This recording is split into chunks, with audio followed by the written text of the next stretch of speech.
Welcome to the Sky Therapy HQ. Today we're going to be talking about influencer boxing. Is it safe? Is it not?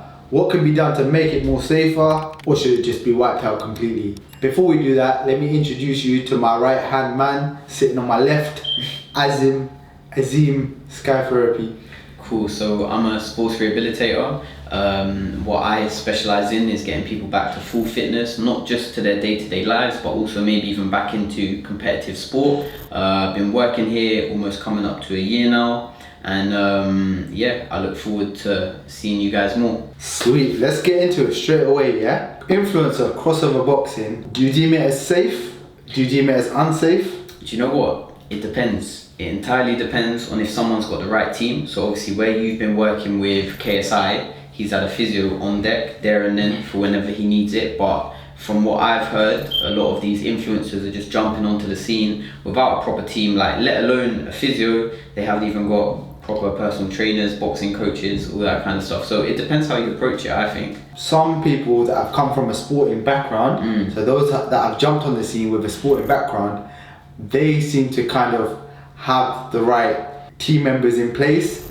However, those that have come and just jumped out of nowhere, like let me get some peas off this and cut, or let me just try a new thing. It's true. Like half of these YouTubers as well, they started off being like sedentary individuals who just pretty much gaming as soon as they come home from school. Like we're dealing with a lot of people who have gone from being completely exercise-less individuals straight into maybe the most physically demanding sport there is, combat. Exactly. So it's in terms of their training age, they're very young, which makes them prone to injury a lot more than more trained athletes. So like you said, they're not coming from a sporting background, so how would they know? There's a lack of education. Yeah, I feel like it can be, as in the way it's conducted right now, as in terms of the process on the event, it's safe, but I feel like having the build up to the camps, the training besides it, I feel like teams need to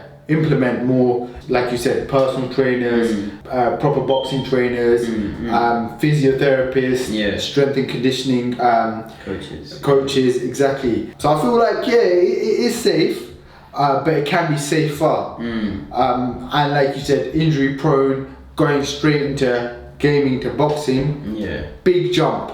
You need to have the right team in place. 100%, and especially when we're dealing with people jumping into full contact head shots, body shots, all of that stuff. We're dealing with people as well who have never even experienced the stress of competition. So imagine you're not a physical person, but you've been called out to fight, and obviously why are you going to turn down a big money deal? You're going to turn up to the fight, and not only is this your first fight, this is your first sense of competition fear. Imagine like you've fought yourself a lot. So you do Muay Thai, you do Brazilian Jiu-Jitsu, all that shebang, but even before competition you might get butterflies. And obviously everything that you've prepared in advance, that might even go out of the window then, and you're at risk of injury because you might not follow the game plan. So imagine maybe like someone who's been just streaming since the age of 16 or something, jumping into a boxing ring, maybe even fighting someone like, what's his name, Sol Papi? Like he's been boxing, so if someone got in the ring with him, there's a very likely chance that they're going to get hurt. So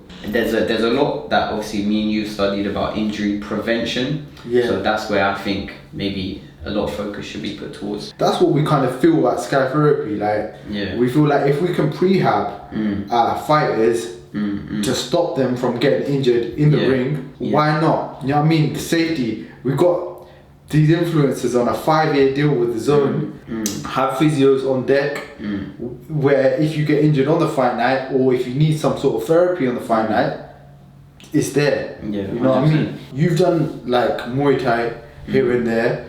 What muscles? I love how you say here and there. No consistency.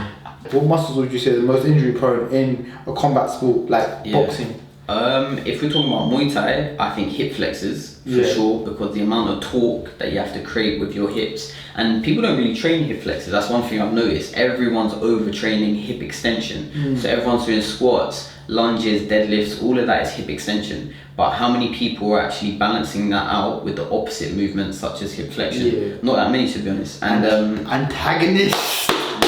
antagonistic muscle pairs. In terms of boxing, obviously typical rotator cuff tears. Yeah.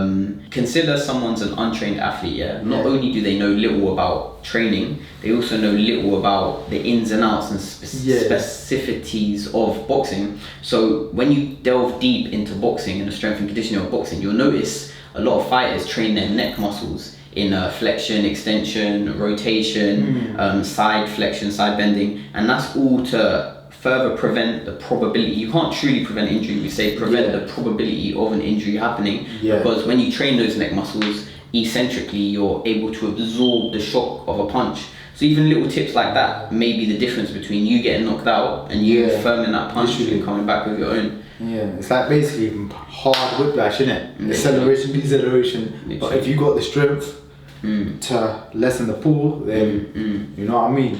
Jake Paul, Tommy Fury. What you saying, bro? From the looks of it, I think I'm gonna have to go with Tommy Fury. But I don't want to say this whole thing is rigged, but just in my head, based on what I'm expecting to happen in the future on a money level, I can't imagine Jake losing. There's too much money to be made with him staying undefeated. Do you know what I mean? And in terms of Tommy Fury, obviously he doesn't want to go around being called Tommy Fumbles, and he doesn't want to get disowned by his family. But he's an actual boxer. But then to what extent has Jake Paul's training put him on that hierarchy of boxers as well? Yeah. So who knows? Because obviously we know that there's some pro boxers out there who, like, for example, who was that pro boxer that KSI smoked? Pineda. Like, I was watching my man and thinking, what? He got a pro license? Like that. So this thing about real boxers is not really a thing. So we do have to judge them on individual things. And I think Jake Paul looks sharper. Jake Paul everything looks tight, everything looks clean. When I'm watching Tommy Fury fight, it's almost like watching a bodybuilder fight. Sometimes, I think. So Jake Paul's got it. Oh, I thought you said Tommy Fury. Nah, Jake Paul. Yeah, you talked your way out of the answer. Yeah, I don't know. I hate coming to a verdict because then it looks peak if I lose. Nah, it's gone, bro. Jake Paul is. I'm saying Jake Paul. It's all down to who wants it more, innit? I think Jake Paul wants it more. Like, he's got that hunger.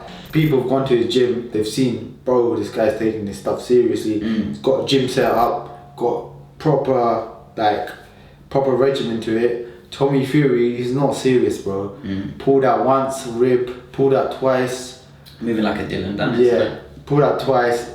Watching his previous fights, if you look at it, pro level, Jake's actually got more of a better CV than Tommy Fury. Pros. Obviously, Tommy Fury's got his amateur fights, but Jake. Sometimes I want to know, like, what you think about this. Do you feel like some people just kind of attach themselves to big names to stay relevant, knowing that they're not going to go through with the final thing? Like with Dylan Dennis, I feel like no one was even hearing about this guy, and then my man jumped back on the scenes with such a big name like KSI. This is quite an intelligent thing to do. Yeah. Do you know what I mean? So that was it, man. That's our little chit chat at the Sky Therapy HQ. We'll see you soon. Peace.